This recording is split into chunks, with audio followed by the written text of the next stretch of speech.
আচ্ছা দর্শক বন্ধু, দৈর্ঘ্য পরিমাপ করতে গেলে আমাদের কি প্রয়োজন হয়? মিটারের প্রয়োজন হয়, তাই না? আসুন সেই মিটার সম্পর্কে ধারণা দিই। বন্ধু, 1 মিটার সমান 100 সেন্টি বা আমরা 100 মিলি ধরতে পারি।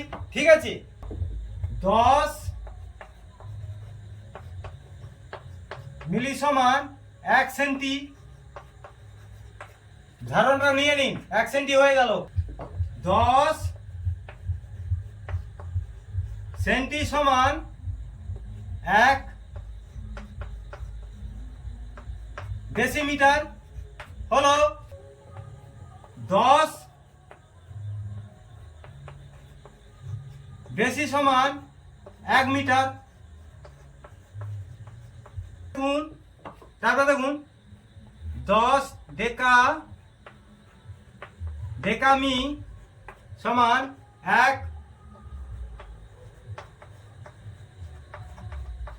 হেক্টমি হলো। তারপর দেখুন 10 হেক্টমি সমান 1 কিলোমিটার। এবারে দেখুন 1 কিলোমিটার হয়ে গেছে। এবারে 1 কিলো মিটার সমান 1000 মিটার। মিটার সম্পর্কে এবারে ধারণা হলো তো। এবার এই মিটার সম্পর্কে আমি আরো একটা ধারণা আমি পরের এপিসোডে দেখাতে চলেছি। প্রত্যেকে ভালো থাকুন, ধন্যবাদ।